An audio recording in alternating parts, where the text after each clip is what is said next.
Doctor Nishant sir शुरू करिए। जी sir. शुभ संध्या। सभी को मेरा प्रणाम। मैं डॉक्टर निशांत आज international forum for promoting homeopathy के हिंदी सत्र के 709 मीटिंग डे पर आप सभी का हार्दिक स्वागत करता हूं। आप सभी अवगत होंगे कि IAPH फोरम एक अंतर्राष्ट्रीय होम्योपैथी संस्था है जो पिछले कोविड काल से निरंतर दैनिक वेबिनार का आयोजन करता आ रहा है। प्रारंभ में अंग्रेजी और मलयालम भाषा में किया जाता रहा, तत्पश्चात राष्ट्रीय भाषा हिंदी में भी आयोजन किया जाने लगा।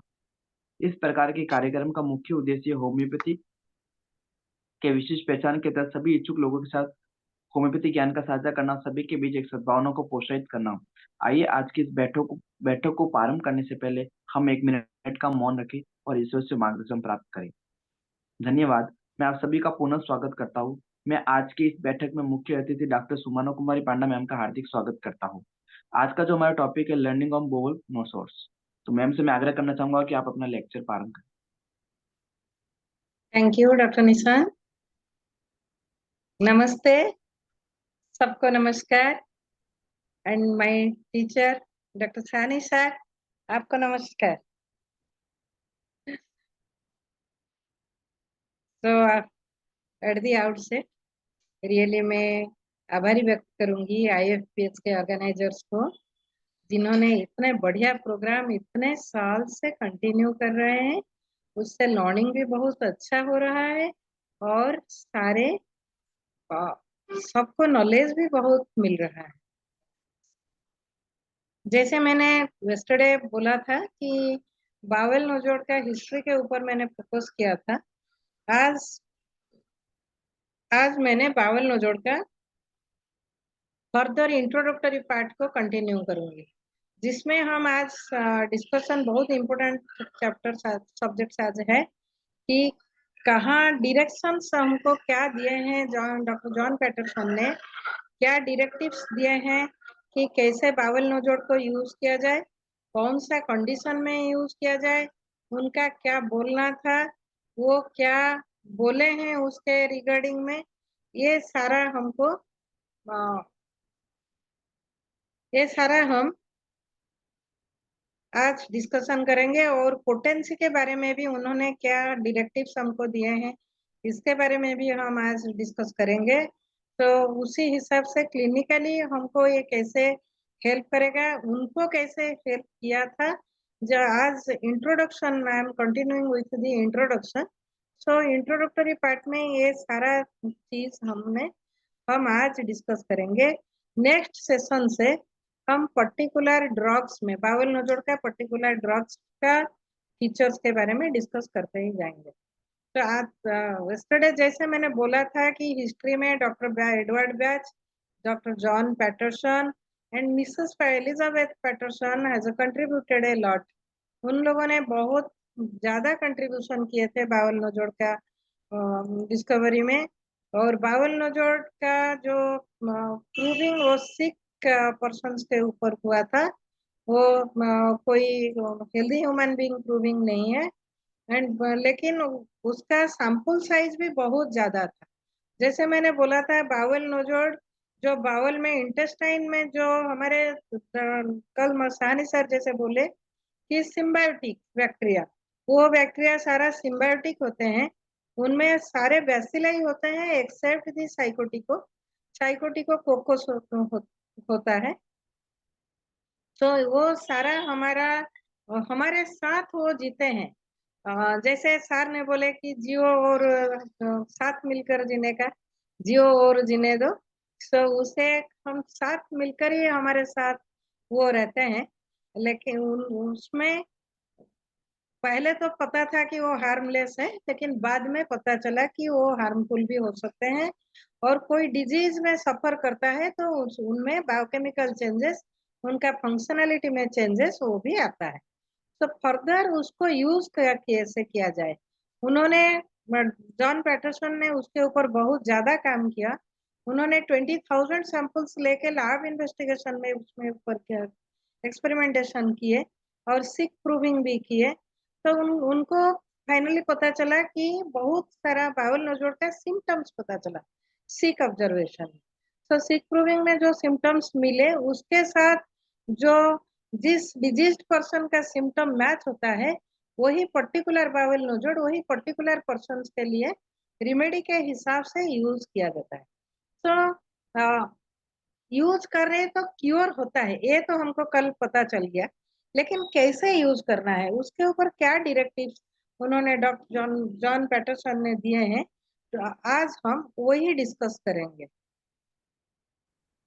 यही इसी को ही हम स्क्रीन रखेंगे। आज मैं पीपीटी बना नहीं सकी तो मैं बोलूंगी उसके ऊपर, मेरे को रियली टाइम परमिट नहीं किया उसके लिए। तो बाद में कभी पीपीटी प्रिपेयर हो गया तो मैं इसमें शो कर दूंगी, लेकिन आज कुछ अनएवोइडेबल सर्कमस्टेंसेस है कुछ दिन से, तो इसीलिए बन नहीं सका।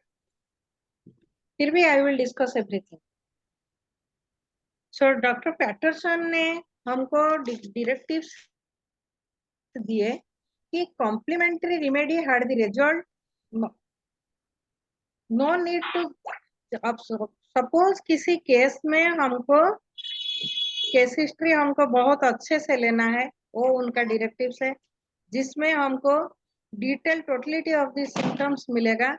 हम presenting complaint, history of present complaint, past history, family history, इसको फिजिकल जनरल्स, मेंटल जनरल्स अगर थॉरोली एनालिसिस करते हैं उसके ऊपर हम लेते हैं तो उससे हमको बहुत ज्यादा डायरेक्टिव्स मिल जाएगा कि टोटलिटी ऑफ सिम्टम्स इसका क्या है।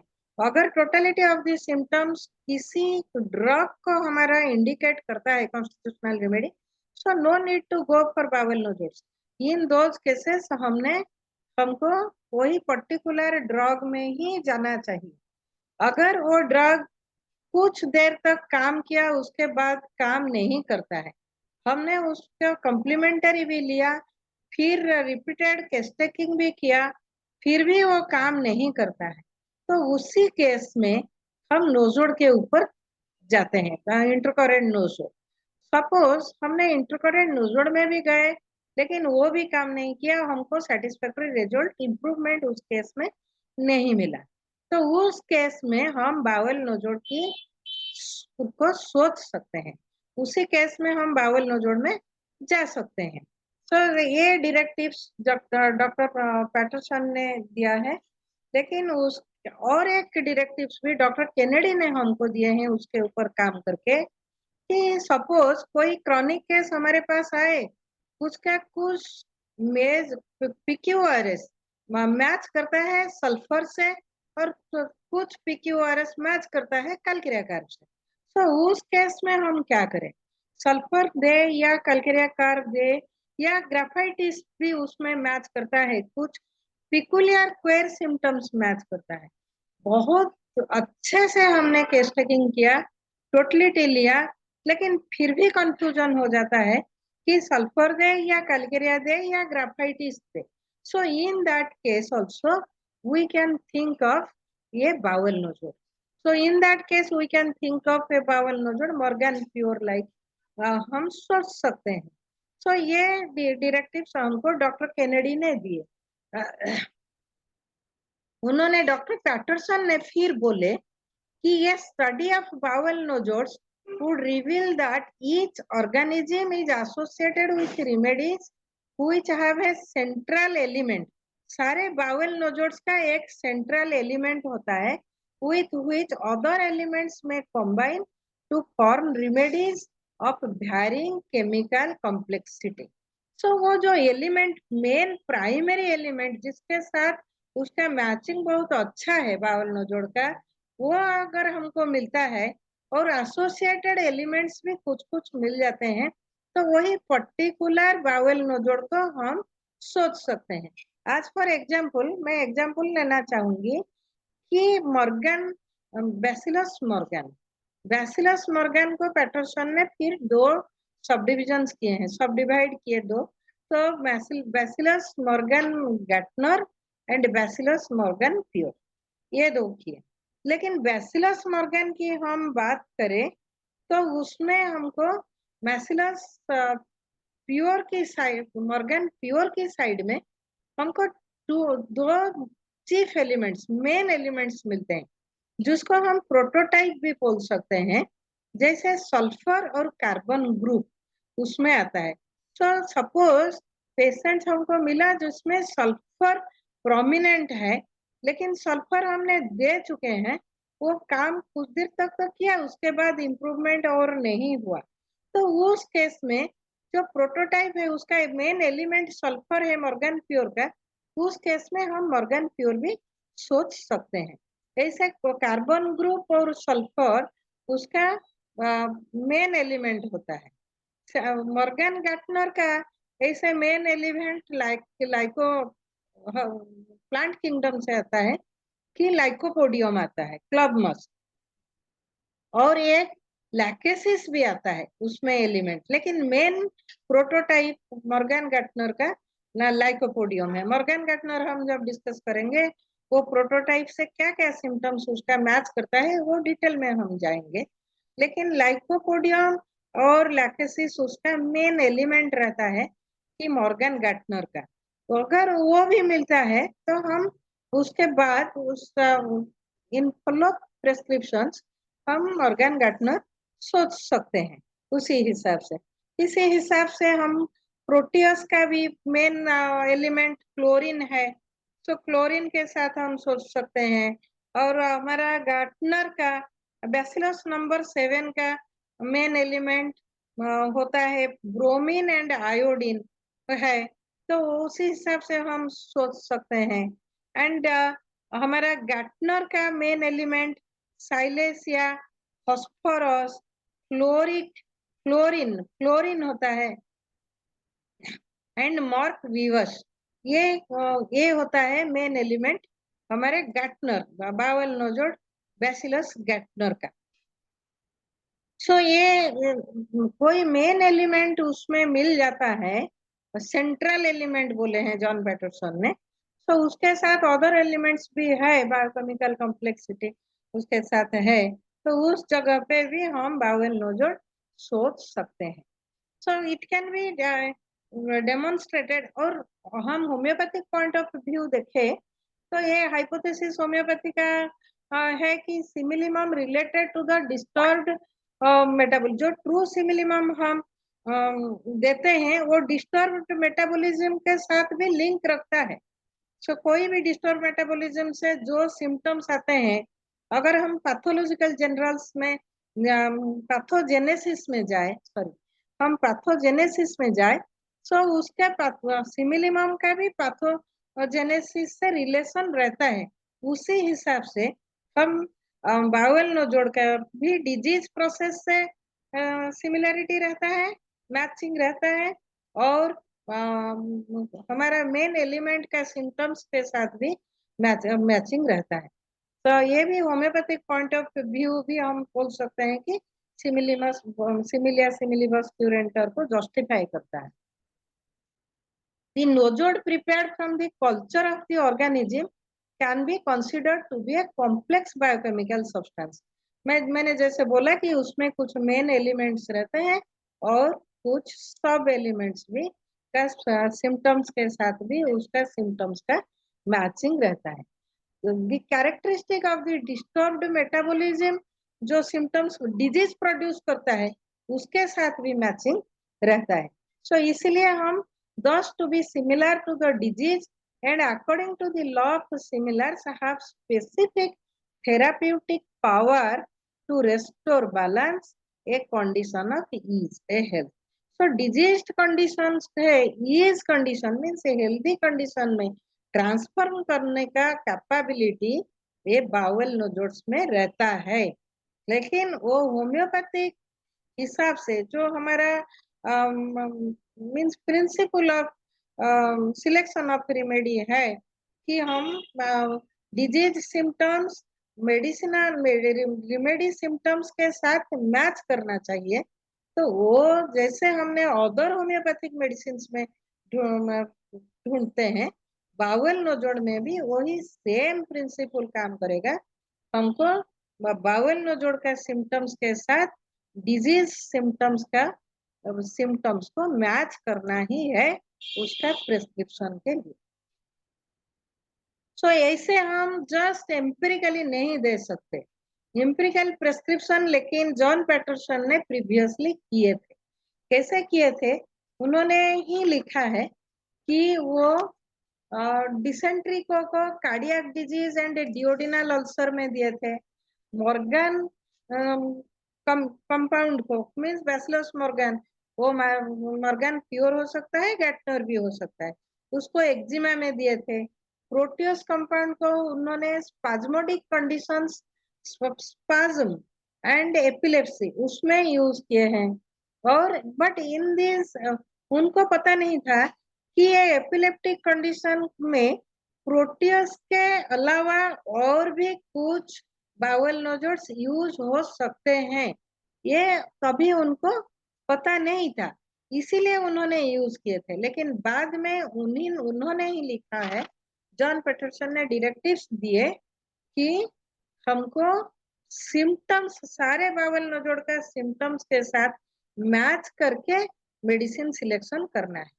और एक बात भी जॉन पैटरसन ने बताया कि अगर पेशेंट का हम स्टूल कल्चर करते हैं और उनमें कोई पर्टिकुलर ऑर्गेनिज्म आता है, सपोज एस्चर्चिया कोलाई आया या कोई प्रोटियस आया, या तो हम उसी हिसाब से सिम्टम्स भी मैच करता है और स्टूल कल्चर में भी आया वो पर्टिकुलर ऑर्गेनिज्म आया, तो उसी हिसाब से भी हम जा सकते हैं, उसी हिसाब से भी हम बाउल नोजोड को प्रिस्क्रिप्शन कर सकते हैं। सो ये और भी अच्छा है, ये बात भी उन्होंने बताए हैं कि वो भी हमने कर सकते हैं वो। लेकिन उसमें भी एक लिमिटेशन जॉन पैटरसन ने दिए हैं कि अगर स्टूल कल्चर में कोई पर्टिकुलर ऑर्गेनिज्म 50% से ऊपर अधिक आता है, तो उस केस में बाउल नोजोड यूज नहीं करने से अच्छा है। ये डायरेक्टिव्स भी उन्होंने दिए हैं।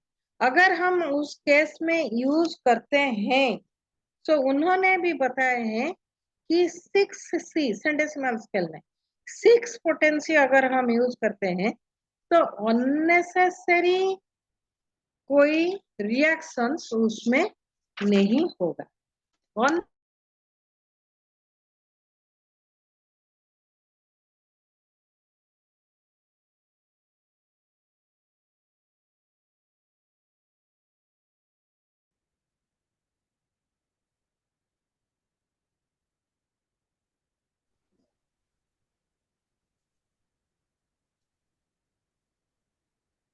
हेलो, जी ma'am. am I audible to you? Yes ma'am, Audible.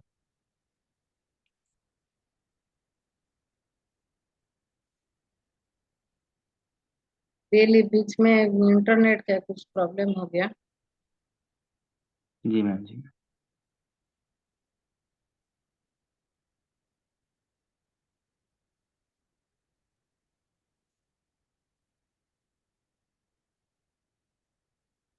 Hello, जी मैम।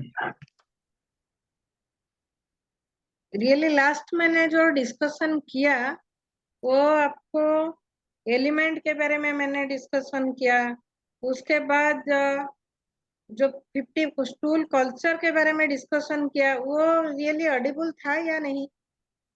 नहीं, ऑडिबल था मैम। ओके, सो स्टूल कल्चर में हमको मिलता है कि 50% से ऊपर कोई ऑर्गेनिज्म आता है तो उसी केस में हम आइदर बाउल नोजोड नहीं देने की सोचे, और यदि जरूरी है देना, हम सोचते हैं कि नहीं वो देना ही जरूरी है, हमको देना ही है, तो उस केस में हम लोअर पोटेंसी 6C में उसे एडमिनिस्टर करें, ये डॉक्टर पैटरसन ने डायरेक्टिव्स दिए हैं। तो उससे अननेसेसरी रिएक्शंस हम अवॉइड कर सकते हैं। तो ये डायरेक्टिव्स भी हमको उन्हीं से मिला है। लेकिन उसके लिए while using the bowel nodule, it must always be remembered that they are very deep acting remedies। हमको ये बहुत ही डीप एक्टिंग रेमेडी है। जैसे हम सबको क्लिनिकल असेसमेंट में पता है कि कोई केस पैथोलॉजिकल केसेस आता है तो हम पहले हम उसका इन अगर हम पेस ऑफ द डिजीज के ऊपर एनालिसिस करें तो पहले आएगा वेजिटेबल किंगडम, फिर और भी पैथोलॉजी मोर डीपर है तो उसमें हमको एनिमल किंगडम के बारे में सोचना पड़ेगा। और भी पैथोलॉजी मोर डीपर है तो उस केस में हम केमिकल्स में जाते हैं, केमिकल्स या मेटल्स में हम जाते हैं। लेकिन अगर और भी मोर पैथोलॉजी मोर डीपर है, pace of the disease is with gross pathological disorders, तो उस केस में हम नोजोड्स में जाते हैं। लेकिन यहाँ हम और भी डीप जाने की सोचते हैं कि पैथोलॉजी और भी डीपर है तो उस केस में हम बाउल नोजोड्स में जाना चाहिए। ये डायरेक्टिव्स में मिला है कि बहुत ग्रॉस पैथोलॉजिकल चेंजेस जहाँ पे हुआ है उस केस में भी हम केस में हमको बाउल नोजोड्स में जाना चाहिए। लेकिन उस केस में कहाँ जाना चाहिए? जहाँ हमारा मेडिसिन का इंडिकेटेड रेमेडी काम नहीं करता है या सफिशिएंट रिजल्ट देने के लिए उसमें कैपेसिटी नहीं है। सो उस केस में हम नोजोड़ की ओर जाते हैं। अगर नोजोड़ में भी नहीं मिलता है तो हम बाउल नोजोड़ की सोच सकते हैं। नंबर 3 पॉइंट, जहाँ 2-3 इंडिकेटेड मेडिसिन हमको मिलते हैं, हम सिमिलिमम चूज नहीं कर सकते हैं, उस केस में भी हमको बाउल नोजोड़ में जाना चाहिए। सो ये सारे डायरेक्टिव्स हमको मिले हैं कि कहाँ हमको किस कंडीशन में हमको बाउल नोजोड्स का प्रिस्क्रिप्शन करना चाहिए, लेकिन वो सिमिलिया सिमिलिबस क्यूरेंटर के ऊपर ही आधारित होना चाहिए। अगर केस हिस्ट्री में हम देखेंगे तो हमको मेंटल सिम्टम्स के ऊपर बहुत फोकस करना चाहिए, as it carries the highest marks in our case taking, and the gross pathological changes के ऊपर भी हमको फोकस करना चाहिए अगर हम बाउल नोजोड्स की सोचते हैं। एंड हमको प्रेजेंट सिचुएशन में भी फोकस करना चाहिए एंड पास्ट हिस्ट्री में भी हमको अच्छे से फोकस करना चाहिए, सिर्फ पास्ट प्रेजेंट में नहीं।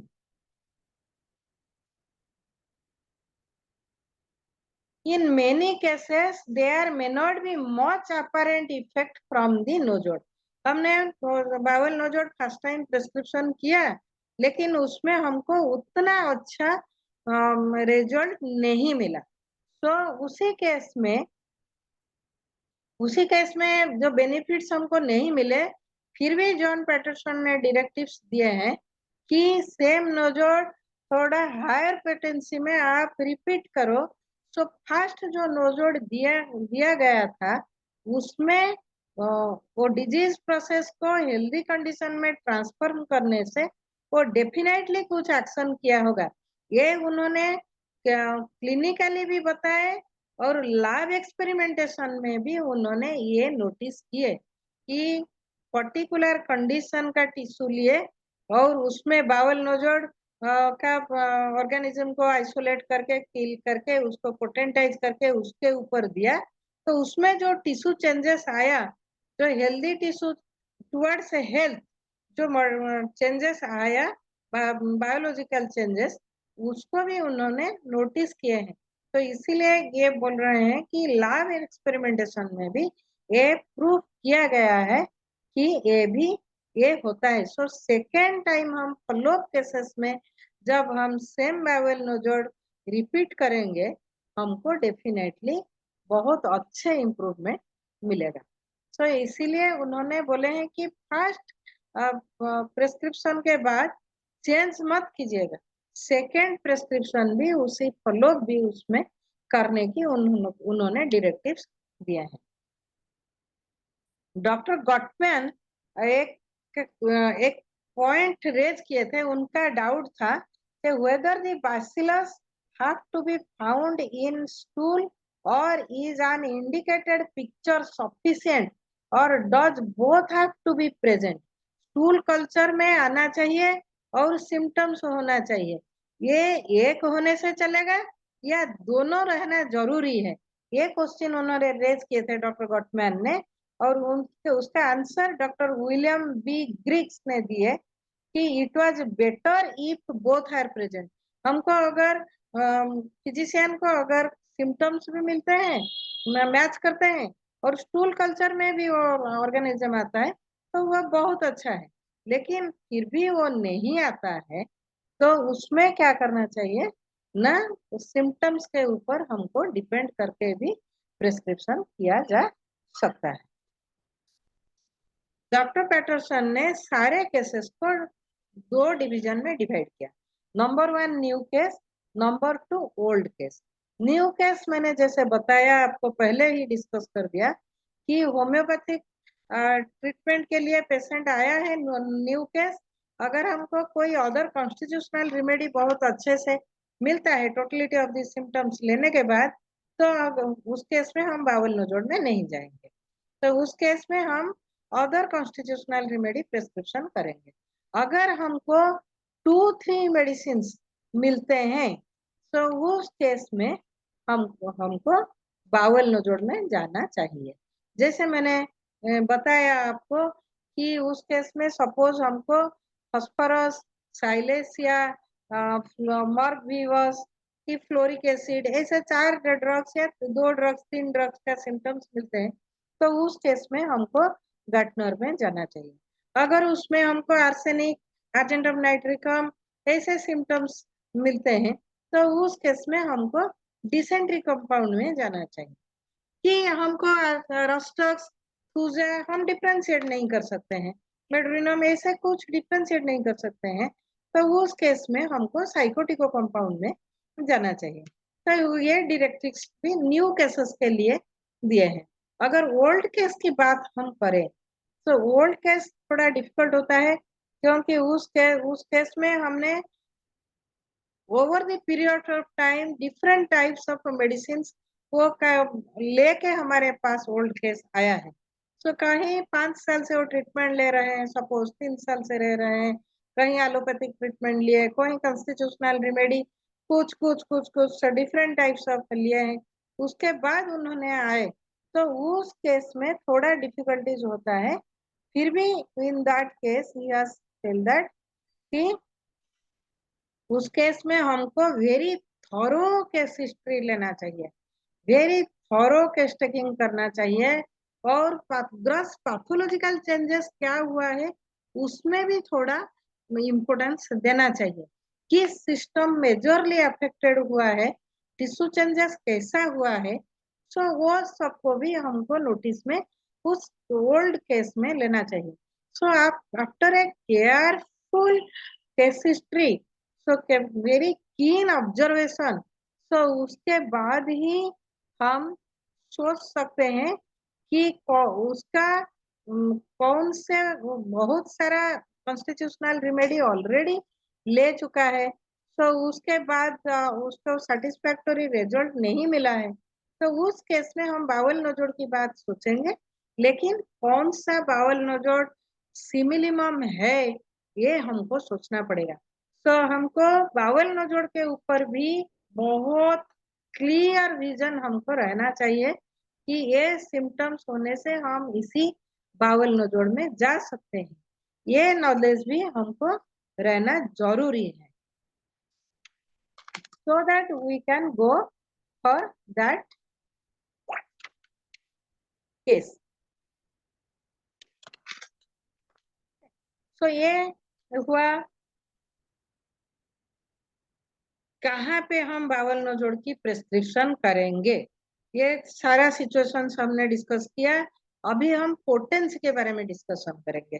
पोटेंसी हम क्या चॉइस करेंगे, कौन सा पोटेंसी हम चॉइस करने से हमको सही रहेगा। नहीं, अब बिफोर गोइंग टू पोटेंसी हम और एक चीज डिस्कशन करना चाहेंगे कि उसका पैथोजेनेसिस के ऊपर भी कुछ रिलेशनशिप रहता है। अगर मेंटल सिम्टम्स के ऊपर रहता है मैंने बोला, और पैथोलॉजी का पैथोजेनेसिस पैथोलॉजिकल चेंजेस जो हमारे शरीर में हुआ है डिजीज के लिए, उसके साथ भी कुछ रिलेशनशिप रहा है, ये भी मैंने बोला। सो मेंटल सिम्टम्स तो हम केस हिस्ट्री से कलेक्ट करेंगे, और डिफरेंट बाउल नोजोड डिस्कशन करने का टाइम हम उसके बारे में डिस्कशन करेंगे। लेकिन आज हम एक ओवरऑल आइडिया देना चाहेंगे कि किस पैथोलॉजिकल सिचुएशन में कौन सा बाउल नोजोड सिलेक्शन में भी सोचा जा सकता है। It may match, definitely that will match, I am not saying like that, because the mental generals carry highest marks. अगर मेंटल जनरल्स मैच नहीं करते हैं तो हम नहीं जा सकते। तो अगर मैच करते हैं और पैथोलॉजिकली ये सिम्टम्स उनमें है, तो उसी केस में हम डेफिनेटली दैट पर्टिकुलर बाउल नोजोड्स को ही इंडिकेट करेंगे, प्रिस्क्रिप्शन करेंगे।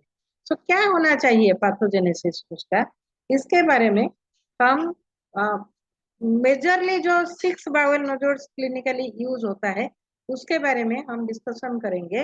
मॉर्गन ग्रुप में, Morgan group means Morgan cure हो सकता है, मॉर्गन गैटनर भी हो सकता है। उस केस में हम portal system, portocaval system, portal system means liver and GI tract, ये सारा का जो पोर्टल सिस्टम है उसके ऊपर ज्यादा फोकस कर सकते हैं।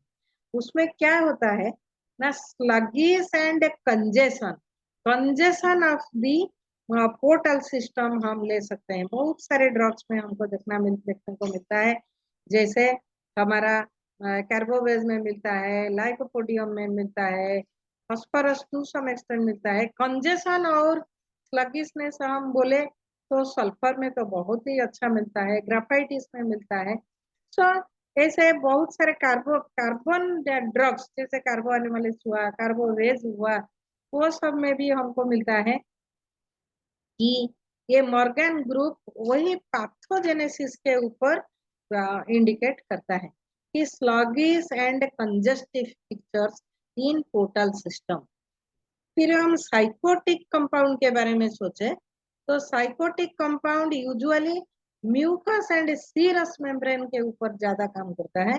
हम पैथोजेनेसिस की तरफ आते हैं तो म्यूकस एंड सीरस मेम्ब्रेन, उसमें प्रोलिफरेटिव कैटर्स हमको मिलते हैं।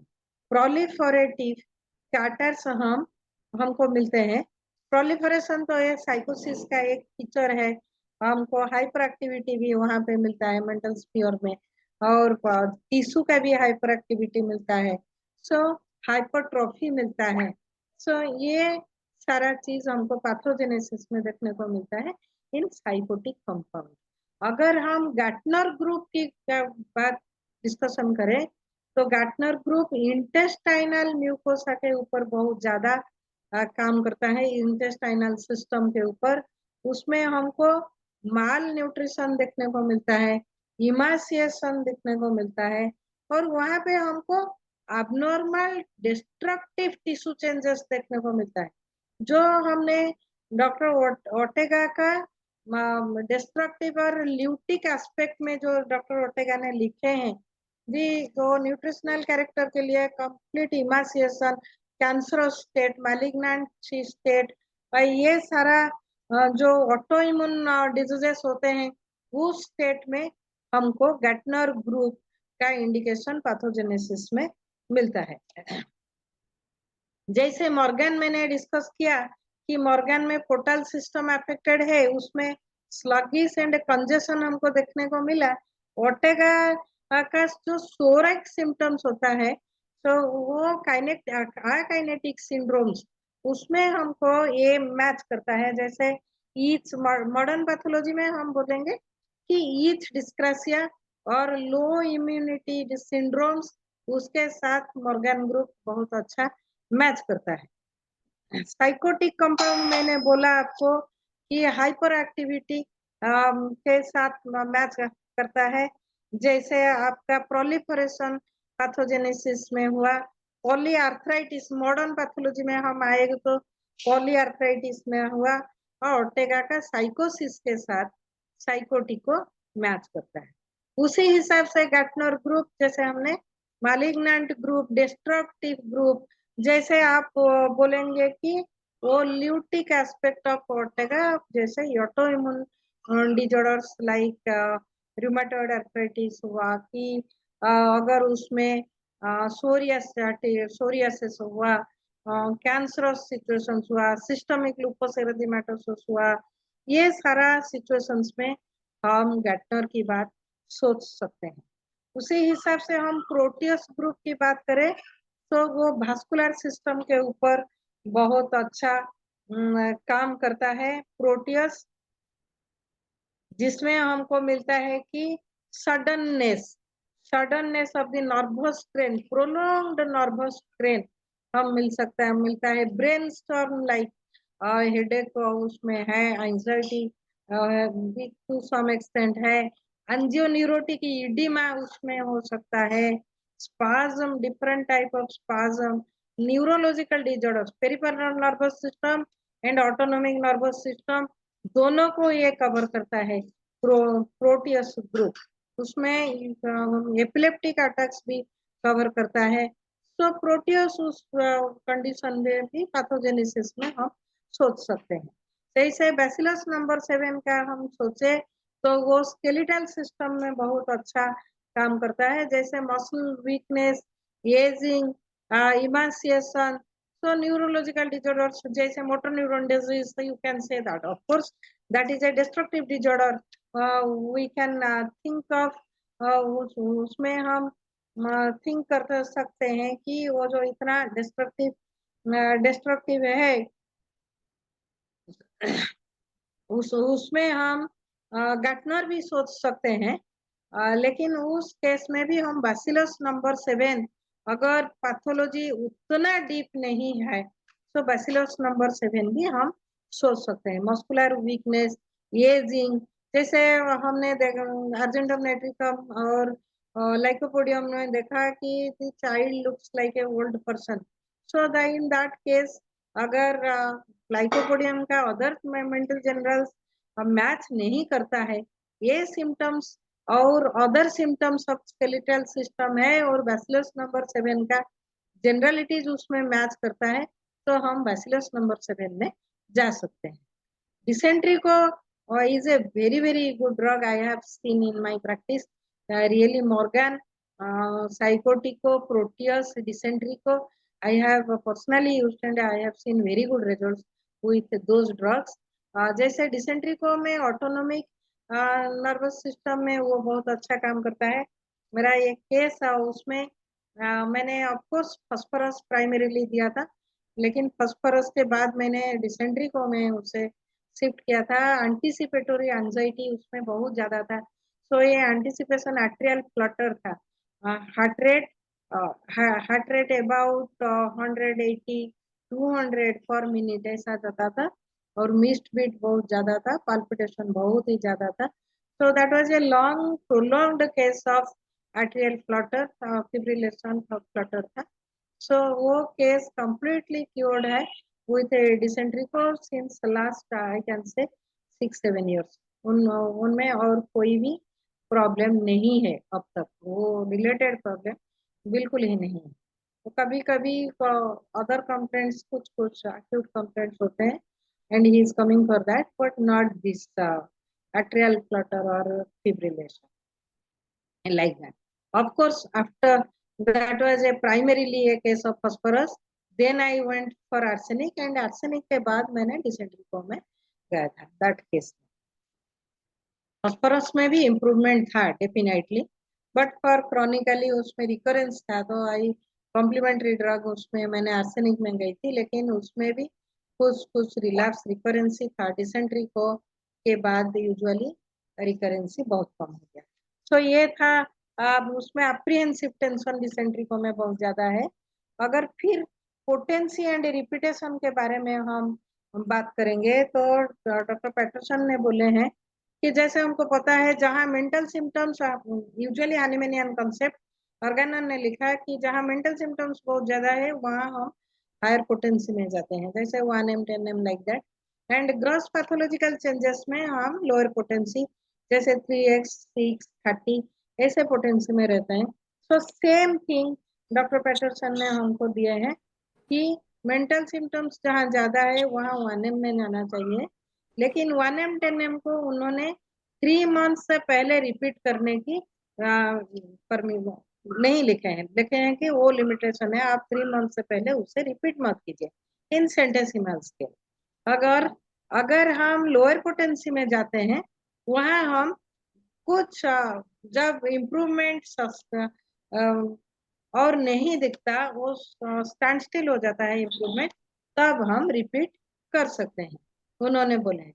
और एक बात भी उन्होंने बोले हैं कि जब हम सपोज प्रोटियोस देते थे फिर मॉर्गन में हम गए, तो उस केस में हमको मिनिमम 3 मंथ्स बीच में टाइम देना पड़ेगा, उसके बाद हम चेंज कर सकते हैं, उसके बीच में नहीं। और 2 बावल नोजोड़ को हम मिक्स करके कभी नहीं दे सकते, ये लिमिटेशन भी व्हाट नॉट टू डू में उन्होंने बताए हैं। और एक बात उन्होंने बताया कि अगर हमको बहुत डिफिकल्ट केस है, हमको उसमें हम हायर पोटेंसी में गए, मेंटल सिम्टम्स मैच किया, लेकिन वो पेशेंट को बहुत जल्दी आराम चाहिए, सो उस केस में हम जो एसोसिएटेड ड्रग्स है प्रोटोटाइप या एलिमेंट ड्रग्स, वो ड्रग्स को हम लोअर पोटेंसी में रिपीटेटिव डोज में दे सकते हैं। जैसे उन्होंने उनके प्रैक्टिस में दिए हैं, वो लिखे हैं कि मॉर्गन प्योर 1M सपोज उन्होंने 1 डोज दिया, लेकिन पेशेंट को चाहिए अर्ली रिलीफ चाहिए, तो उन्होंने sulphur 6 twice daily for 3 to 4 days दिए हैं। फिर उसके बाद जब इम्प्रूवमेंट हो गया, उसके बाद उन्होंने उसे और रिपीट नहीं किया है, ये भी उन्होंने लिखे हैं। और अदर कुछ डॉक्टर्स भी उनके उसके ऊपर काम किए हैं। जैसे उन्होंने भी लिखे हैं कि उसको रिपीटेशन जो एलिमेंटल ड्रग्स एसोसिएटेड ड्रग्स है उसी के साथ आप रिपीटेटिव डोज दे सकते हैं। तो मैंने देखा है इसी तरह का प्रिस्क्रिप्शन मेरे टीचर से, और मैं भी अपने प्रैक्टिस में भी कर रही हूँ कि हाँ मैं उसमें थोड़ा चेंजेस किया कि उसको फ्रैक्शनल डोज में मैं देती हूँ कुछ दिन के लिए, फिर followed up by the associated drugs in a lower potency once daily or twice daily 3-4 days देके मैं छोड़ती हूँ। तो ये बात भी हो सकता है। अगर आजकल मिलेसिमल स्केल 50 मिलेसिमल स्केल भी आ गया, तो उसमें भी बावल नोजोड्स को प्रेस्क्रिप्शन रिपीटेड डोज में किया जा सकता है, तो ये बात भी हो सकता है। लेकिन सेंटेसिमल में हम जाते हैं तो फ्रीक्वेंट रिपीटेशन हायर पोटेंसी में हम नहीं कर सकते, उसके साथ हम एसोसिएटेड ड्रग्स दे सकते हैं क्लिनिकली मैनेज करने के लिए पेशेंट, लेकिन वो बावल नोजोड़ को हम रिपीट नहीं कर सकते। तो ये सारा बात हमको हम कैसे यूज करें, पोटेंसी कैसे करें यूज किए, रिपीट कैसे करें, तो ये सारा डायरेक्टिव्स कहाँ बावल नोजोड़ यूज करें, ये सारा डायरेक्टिव्स हमको हमारा डिस्कशन का पार्ट था आज का। हम नेक्स्ट सेशन से इंडिविजुअल ड्रग में जाएंगे और प्रोटोटाइप वहीं पे ही बताएंगे क्या क्या एसोसिएटेड ड्रग्स हो सकते हैं। मींस मॉर्गन प्योर का क्या क्या एसोसिएटेड हो सकता है, मॉर्गन गार्टनर का क्या हो सकता है, और सिंपल गार्टनर का क्या क्या ड्रग्स हो सकते हैं। और लेकिन ये सारे ड्रग्स, मेरे बोलने का मतलब है बहुत सारे डॉक्टर्स तो अभी भी यूज नहीं किए हैं, लेकिन हम यूज कर सकते हैं, ये बहुत ही रिलायबल है and very deep acting also for gross pathological changes we can use this. तो thank you everyone for patient hearing. हाँ, थैंक यू सुमाना जी। हाँ, कल आपने जो इंट्रोडक्शन का पार्ट दिया और आज आप उसका एक्सटेंडेड फॉर्म में बताए। आज के लेक्चर में आपने ओरेटिका का जिक्र किया है, और ओरेटिका का जिक्र करना इस बात का इंडिकेट करता है कि आपने मार्जिन के ऊपर में भी आपका गहरा स्टडी है, क्योंकि और ये ओरेटेगा का जो नोट्स ऑन माइजमा है वो बहुत ही इम्पोर्टेंट बुक है। मैं चाहता हूँ कि सभी डॉक्टर जो जिन्होंने नहीं पढ़ा है, इस किताब को देखा नहीं है, तो उस किताब को जरूर से पढ़िए, 2-3 बार पढ़िए, तो माइजम के ऊपर में आपकी क्लैरिटी बढ़ेगी। और जैसा कि मैडम ने ओरेटेगा का जिक्र करके आज का लेक्चर को और भी शानदार बना दिया, और इसके साथ में मैडम ने नोसोड्स का भी जिक्र किया। नोसोड्स इन जनरल हम लोग सबको ही जानते हैं, नोसोड्स का चर्चा हम लोग करते रहते हैं, और आम प्रैक्टिस में ट्यूबरकुलिनम का यूज करते हैं, मेडोरिनम का यूज करते हैं, सिफ्रिनम का यूज करते हैं, बहुत सारे अदर नोसोड्स का। तो जिस तरह से नोसोड्स हम लोग यूज करते हैं, उसी तरह से बाउल नोसोड्स का यूज है। और पोटेंसी के विषय में जो रिपीटेशंस, 2 बात है, पोटेंसी कौन सा दिया जाए और रिपीटेशंस कितने दिनों पर हो। तो जैसा आम धारणा है होम्योपैथी में कि जितने भी नोसोड्स हैं उसको रिपीट जल्दी नहीं करना है। जैसा कि मैडम ने भी अभी बताया कि रिपीट नहीं करना है जल्दी, उसको बार बार देने से भी नुकसान होता है। और नोसोड्स का जो बेसिक यूज होता है वह बेसिकली एक हम लोग कहते हैं कि क्लियरेंस के लिए होता है, उन्हें सफाई करने के लिए होता है, यानी कि ऑब्स्टेकल्स को रिमूव करने के लिए नोसोड्स का यूज। तो उसी तरह से बाउल नोसोड्स भी आपको एक क्लीनिंग एजेंट के रूप में काम करता है। जैसे मैडम ने अपना केस को बताया फास्फोरस के ऊपर में, और फास्फोरस के बाद में उन्होंने एक बाउल नोसोड्स का यूज किया। तो ये फास्फोरस उनका सिलेक्टेड मेडिसिन था, टिपिकल मेडिसिन था, या कह सकते हैं कि टोटलिटी की बात हो सकती थी, लेकिन तो उसको काम करने में कुछ ऑब्स्टेकल्स था, जिसको कि बाउल सिस्टम्स में ये दिखाई पड़ रहा था, और उसको इन्होंने यूज किया तो इनको काफी राहत मिलता है। तो वैसे भी हम लोग जब जनरल मेडिसिन को यूज करते हैं, और जनरल मेडिसिन को यूज करने के बाद में हम लोगों को कोई लाभ होता है लेकिन ठीक नहीं होता है। लाभ हमको लगता है कि मेरा मेडिसिन तो करेक्ट है, लेकिन मेडिसिन जो है तो काम नहीं कर रहा है कुछ, तब वहां पर हम लोग जनरली नोसोड्स का, हालांकि नोसोड्स का इनिशियल इंट्रोडक्शन डॉक्टर हेनीमैन के द्वारा नहीं हुआ था, ये बाद में है। और सिमिलिमम और क्या कहते हैं, सिमिलिमम और सेम, 2 चीज का कॉन्सेप्ट और ये जो कॉन्फ्लिक्ट है ये चलता रहा है। एक ही जिस चीज से पैदा हुआ वही दवाई देना चाहिए या उससे समान दवाई देना चाहिए। तो डॉक्टर हेनीमैन ने सिमिलिमम का जिक्र किया, यानी कि सेम तो होना संभव नहीं है ना, वही चीज को देना, वही दवा जो जिस चीज से रोग हुआ वह संभव नहीं है। उन्होंने अपने फॉलिन में ऑर्गेनन के पार्ट 1 में इसको बहुत ही बढ़िया से उन्होंने एक्सप्लेन किया है कि सेम नहीं हो सकता है, सिमिलर, इसीलिए हम लोग को तो सिमिलर मेडिसिन को हम लोग यूज करते हैं। तो इस बात को हम लोगों को ध्यान में रख कर सर एक बात बोलूं, हाँ आप बोलिए। जी जी। नोजोड जैसे यूज होता है इन 2 सिचुएशन में हम यूजुअली यूज करते हैं कि 3 सिचुएशन में, जैसे बाउल नोजोड का बोला कि जहाँ इंडिकेटेड रेमेडी सफिशिएंट रिलीफ देने में कुछ दिन रिलीफ दिया, फिर और फर्दर तो उस सिचुएशन में रियली मैथमेटिक ऑब्स्टेकल को क्लियर करने के लिए, जैसे साहनी सर ने बोले हम आज इंटर करेंट नोजोड को यूज करते हैं, जस्ट लाइक दैट हम बाउल नोजोड को भी आज इंटर करेंट यूज कर सकते हैं। और अनदर वे है, अनदर पॉइंट है कि सिमिलिमम के हिसाब से टोटलिटी में इंडिकेटेड ड्रग्स 2-3 आते हैं, तो उस केस में हम बाउल नोजोड़ को जा सकते हैं। जैसे नोजोड़ को लेकिन नहीं जाते हैं, नोजोड़ को आज सिमिलिमम जाते हैं, लेकिन बाउल नोजोड़ में सिमिलिमम 2-3 ड्रग्स है, लेकिन 2000 दी प्रोटोटाइप और associated drugs to that bowel nosode. So in that case simillimum हमारा एक नहीं है। जैसे हमने नोजोड़ सपोज मेडोरिनम में गए तो वहां हमने देखा कि साइकोटिक ड्रग हमने दिए लेकिन वहां ठीक नहीं होता है, तो वहां हम मेडोरिनम इंटर करेंट यूज किया। अगर और दूसरी जगह पे क्या ना, केस टेकिंग में हमको मेडोरिनम का टोटलिटी मिला तो हम मेडोरिनम में गए।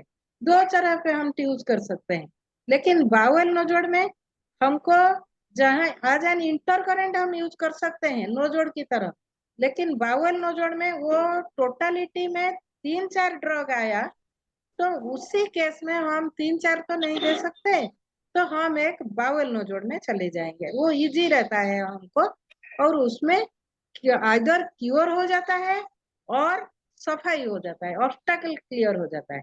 उसके बाद भी हमको इंडिकेटेड कॉन्स्टिट्यूशनल रेमेडी मिल सकता है, ये बात भी हो सकता है। Thank you sir. बहुत अच्छा आपने ऐड किया है।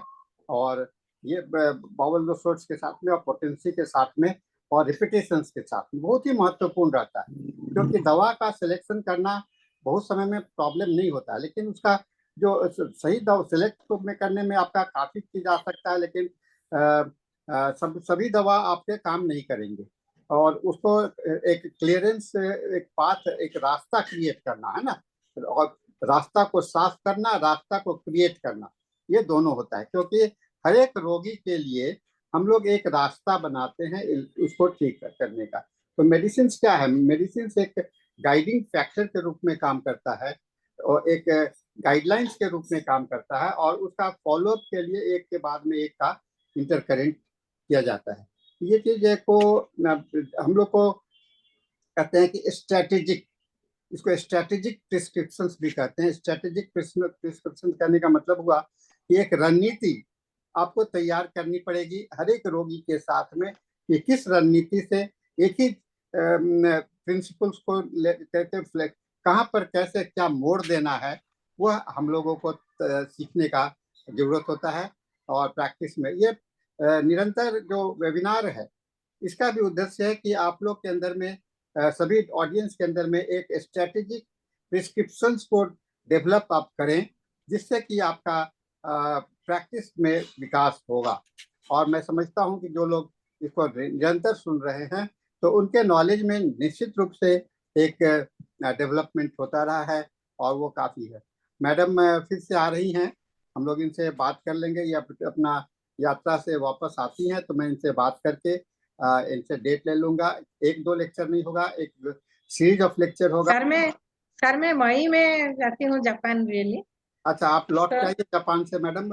And good wish. मैं मई 9 से लौटूंगी, 18th लौटूंगी। तो आप जापान से लौट करके आइए। जापान में होम्योपैथी का एक अच्छा मैसेज फैलाइए, और जापानीज भी आपको होम्योपैथी में अच्छा स्वागत करेंगे। जापानीज का चाय पी करके जरूर आइएगा।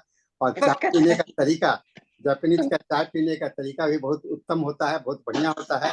उसको मैं आपको बधाई देता हूँ, अग्रिम बधाई है आपका कि आप जापान जा रही हैं और वहाँ का चाय का आनंद उठाए। बाकी सब कुछ तो है, लेकिन चाय पीना जो है वो एक मेडिटेशन है वहाँ पर। उस मेडिटेशन हाँ, मेडिटेशन को जरूर सीख के आइएगा। और क्योंकि सर मैं मेडिटेशन का अगर कभी स्कोप मिला तो मैं होम्योपैथी का थोड़ा out of homeopathy benefits of meditation के बारे में मैंने अब उसको भी चर्चा करेंगे मैडम। अब हम लोग का समय पूरा हो रहा है। आपका साथ आज लेक्चर सुन करके हम लोग को बहुत अच्छा लगा। इसके साथ में आज का सेशन हम लोग का समाप्त हो जाता है। मैडम को बधाई और विदेश यात्रा आपको बहुत बहुत शुभकामना आगे का। और इसके साथ में सेशन समाप्त होता है। हम लोग अब अंग्रेजी सेशन की ओर मूव करते हैं, और इसके लिए मैं आमंत्रित करता हूं डॉक्टर धनेश जी को। Doctor Dhanesh, you can take over the charge. And today's speaker is doctor Mini Mehta, जो हम लोग को रेगुलर हम लोग के प्लेटफॉर्म पे स्पीकर रही हैं। तो आइए हम लोग अब अंग्रेजी सेशन में चलते हैं। Over to you doctor Dhanesh for your English session.